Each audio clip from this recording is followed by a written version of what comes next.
Bonjour à tous, c'est le docteur Walid Mekedem et aujourd'hui on va parler de la maladie de Parkinson. Quels sont les grands symptômes? Et vous allez voir, il n'y en a pas tant que ça, on pourra les classer en trois familles. Donc je vais vous expliquer tout ça, comment m'est venue l'idée de cette vidéo. Eh bien écoutez, j'étais dans le bus, un monsieur rentre et là je le vois et je me dis, je suis quasi sûr que c'est ça. Donc je ne vais pas vous le décrire parce que justement ça va rentrer dans les symptômes que je vais évoquer. Je ne vais pas vous spoiler tout de suite. Si vous voulez les connaître, restez jusqu'à la fin de la vidéo. Et si vous aimez ce genre de contenu, n'hésitez pas à vous abonner à la chaîne si vous la découvrez. Alors, la maladie de Parkinson, d'abord, ça touche qui? Bien, ça peut toucher évidemment tout le monde, mais ça touche quand même principalement les hommes. On va dire qu'on a 1,5 hommes pour une femme qui est touchée. Vous voyez, en termes de ratio. À partir de quand? Eh bien, en général, c'est autour de la soixantaine. Mais on peut avoir la maladie qui se développe à n'importe quel âge. Cependant, si par exemple elle est d'apparition précoce avant 40 ans, c'est quand même rare. Et là, il faudra penser à éliminer d'autres choses. Et pourquoi je dis penser aussi à éliminer d'autres choses? Parce que vous allez comprendre, dans cette vidéo, le message aussi à retenir, c'est que la maladie de Parkinson est une maladie pour laquelle on fait un diagnostic clinique. C'est-à-dire qu'on n'a pas besoin de faire d'examen complémentaire devant une présentation typique de la maladie de Parkinson. Est-ce que vous me voyez bien? J'ai l'impression qu'il fait un peu sombre. Alors attendez, je rajoute un petit peu de lumière. Voilà. Donc, je disais que c'était une présentation clinique. Il n'y a pas besoin de faire d'examen complémentaire, sauf si justement on a la présence de drapeaux rouges. Et donc les drapeaux rouges, je ne vais pas tous les citer après, mais j'y viendrai en fin de vidéo pour vous dire, attention, là, peut-être il faut penser à quelque chose d'autre que la maladie de Parkinson. La maladie de Parkinson, elle est due à quoi? Elle est due à un déficit de production de la dopamine dans une région particulière du cerveau et qui, normalement, va permettre de contrôler le mouvement. Je n'entre pas dans les explications trop complexes sur le plan du cerveau. Nous, ce qui nous intéresse dans cette vidéo, c'est les symptômes. Et du coup, on y vient direct. Quels sont les grands symptômes de la maladie de Parkinson? Le numéro 1. Le numéro 1, je pense que vous connaissez, c'est le tremblement. Mais attention, le tremblement de repos. Le tremblement de repos, à ne pas confondre avec les tremblements justement d'action, de mouvement, etc. Ce qui est typique donc, de la maladie de Parkinson, c'est le tremblement de repos et comme son nom l'indique, c'est un tremblement qui survient quand on ne fait pas d'action. Et quelque chose qui est important aussi, parce que je vous ai dit, on reste sur quelque chose de visuel, de clinique, quand vous êtes médecin, vous dites il y a ça, il y a ça, il y a ça, on est dedans, donc c'est que ce tremblement est unilatéral et asymétrique. Alors c'est assez typique de la maladie de Parkinson, on a une asymétrie des symptômes. Donc tremblement qui va toucher les membres, qui peut toucher les lèvres, qui peut toucher le bas du visage. Et ça, par exemple, c'est ce que j'ai vu chez le monsieur qui est rentré dans le bus. Donc, bon, la main qui tremble, d'accord? Et d'ailleurs, je limite mal, désolé, mais la main qui tremble et voilà, le bout de la bouche et le menton qui tremblent aussi.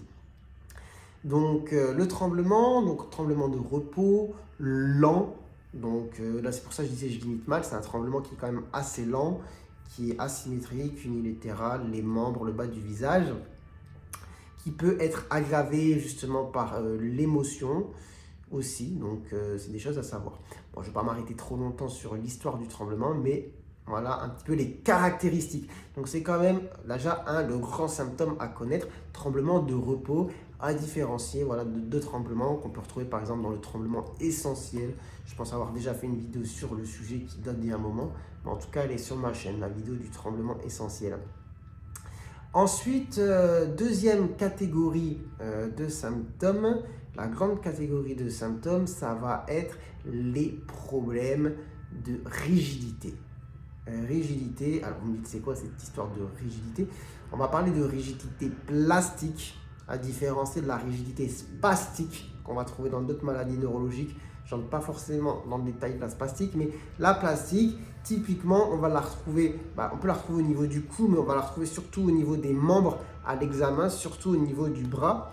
Et désolé, on dirait je vous ai fait quelque chose de vulgaire.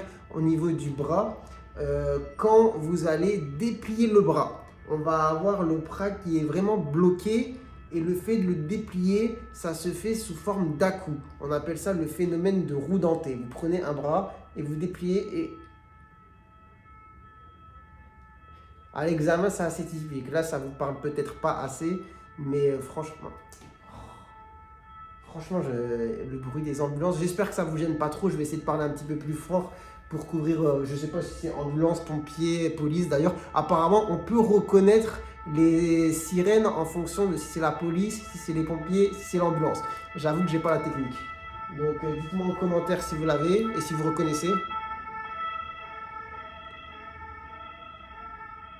Voilà, bon, désolé, hein, je laisse, hein, je ne ferai pas de coupe. J'espère que ça ne vous a pas trop gêné. Je reviens sur du coup l'histoire de la rigidité plastique, qui peut être accentuée par ce qu'on appelle une manœuvre particulière qu'on appelle la manœuvre de frottement. C'est-à-dire comment vous allez déplier le bras, vous dites avec l'autre de faire un certain mouvement de rotation, et vous allez voir que ça va accentuer le phénomène de rigidité. D'accord? Donc, on est sur ce phénomène-là. Donc, on est déjà sur deux grands symptômes qui font partie de la triade parkinsonienne. Donc, on a le tremblement de repos unilatéral asymétrique lent et on a la rigidité plastique. Ok? Et troisième symptôme, mais qui va être une famille de symptômes qui concerne le mouvement en général, c'est ce qu'on appelle akinésie, bradykinésie, hypokinésie. C'est lié à la lenteur du mouvement, la lenteur, que ce soit l'initiation, que ce soit la lenteur dans le geste, que ce soit la diminution de l'amplitude du mouvement.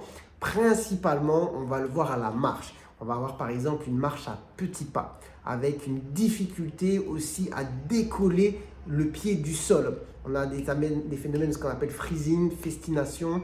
C'est quand vous voyez les gens glissent sur le sol, du mal à décoller les pieds, ou alors ce phénomène de j'accélère, on dirait je vais tomber, comme un bébé qui apprend à marcher, vous voyez. Donc ce phénomène de lenteur à la marche et de lenteur aussi, de difficulté dans les mouvements de la vie de tous les gestes, que ce soit écrire, on va avoir cette écriture en patte de mouche, c'est-à-dire vraiment une difficulté à faire une amplitude sur le mouvement. On va avoir cette petite écriture qui va se former. Donc, il y en a d'autres, hein, des symptômes qui font partie de cette grande case, mais bon, je ne vais pas être exhaustif, mais vous m'avez compris. Donc, ce sont les symptômes liés au mouvement. Et donc, le grand à retenir, c'est quand même trouble de la marche. Donc, la triade parkinsonienne, qui est donc une triade clinique où on n'a pas besoin de faire d'examen, il suffit de voir, d'examiner. Donc, tremblement de repos, trouble du mouvement et rigidité plastique. Donc, voilà, triade parkinsonienne. Et si vous êtes chez une personne à peu près 60 ans, phénomène d'installation progressive, reste de l'examen neurologique normal, bon, vous pouvez faire quand même le diagnostic, sachant que quand on est dans une maladie de Parkinson, on va avoir une réponse efficace et rapide au traitement parkinsonien, au traitement dopaminergique. Mais maintenant, je vous ai dit, quand est-ce qu'on va faire des examens? On va se dire, oh là là, c'est peut-être pas ça. C'est quand on a des drapeaux rouges, d'accord? Les drapeaux rouges, c'est quoi? C'est par exemple quand on va avoir d'autres symptômes associés, d'autres symptômes neurologiques, comme par exemple des troubles cognitifs qui vont s'associer. Voilà, troubles cognitifs, on peut penser à des démences particulières, démence à corps de Lewy, etc. Troubles cognitifs, on peut avoir quoi encore? On peut avoir l'évolution très rapide et progressive de la maladie, les chutes précoces, ce qu'on appelle les troubles dysautonomiques, c'est-à-dire les hypotensions, les incontinences urinaires qui s'associent, d'accord? Donc ça, ce sont des drapeaux rouges. Après, il y avait l'âge. Bon, je vous ai dit, par exemple, avant 40 ans, c'est quand même très précoce. C'est possible, mais c'est très précoce. On va se dire, on peut éliminer d'autres maladies aussi neurologiques. Bon, je ne vais pas entrer dans toute la liste des drapeaux rouges, mais vous comprenez que si, en dehors de la triade classique, on a des symptômes qui s'y ajoutent et voilà, qui font penser à peut-être quelque chose d'autre. Là, il faut faire des examens. Mais sinon, j'ai oublié un drapeau rouge, c'est le fait de ne pas avoir de réponse justement au traitement classique. Voilà, c'est aussi un drapeau important. Bon, vous l'aurez compris, le diagnostic clinique est quand même pas trop compliqué. Et je me permets de vous donner les grands symptômes sans avoir peur que vous soyez hypochondriaque parce que c'est pas non plus des symptômes de la vie de tous les jours comme avoir mal à la tête ou voilà, avoir mal au ventre. Vous voyez ce que je veux dire quand même, avoir un tremblement de repos asymétrique unilatéral, avoir des troubles justement du mouvement associés en plus à une rigidité plastique pareil asymétrique au niveau des membres. Bon, c'est quand même pas à tout le monde que ça arrive. Donc ce sont les grands symptômes de la triade parkinsonienne. Voilà, j'espère qu'au travers de cette vidéo, vous aurez appris des choses. Je ne m'attarde pas plus longtemps sur la maladie, même si on pourrait dire pas mal de choses. On pourrait parler des traitements, on pourrait parler de quoi? Des autres syndromes parkinsoniens aussi. Mais bon, c'est à vous de voir en commentaire si ça vous intéresse. Faites-moi savoir. En tout cas, si la vidéo vous a plu et que vous avez appris des choses, n'hésitez pas à la liker. Et si vous découvrez la chaîne, n'hésitez pas à vous abonner. Ça me ferait plaisir. En tout cas, sur ce, prenez soin de vous. Prenez soin de votre santé. Moi, je vous dis à très bientôt, je l'espère, pour de nouvelles vidéos. Allez, ciao, ciao.